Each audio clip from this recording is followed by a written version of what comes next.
How often do we stop to consider the prevalence of e-banking fraud in Nigeria? As the digital revolution propels us forward, it's worth taking a moment to examine this important issue. E-banking, with all its convenience and efficiency, has unfortunately become a playground for cybercriminals. Hacking, identity theft, phishing, Trojans, service denial attacks, and account takeover are just a few of the tactics used by these digital outlaws. The borderless nature of the internet and the rapid growth of computer networks have only fueled the fire.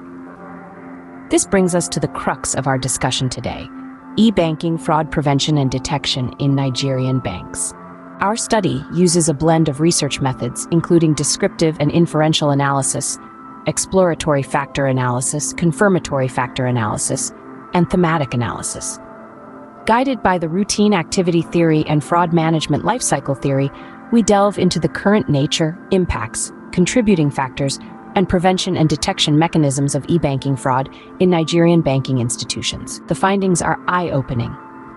Factors contributing to the rise in e-banking fraud in Nigeria include ineffective banking operations, internal control issues, lack of customer awareness and bank staff training, inadequate infrastructure, and the availability of sophisticated technological tools to fraudsters.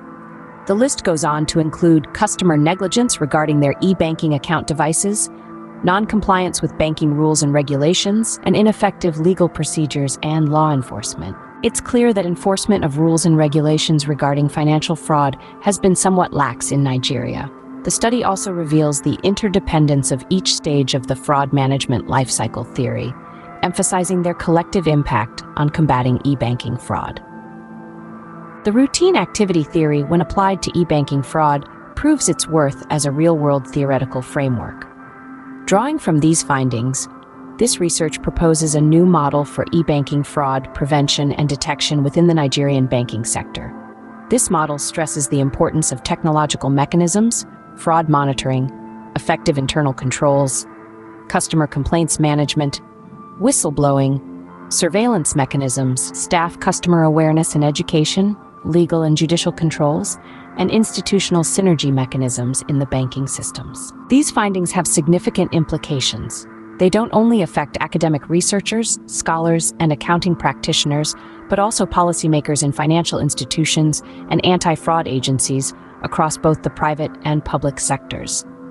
The study underlines the urgent need for a multi-pronged approach to combat e-banking fraud. It's a call to action for everyone involved in the financial sector. After all, the future of banking may very well depend on it.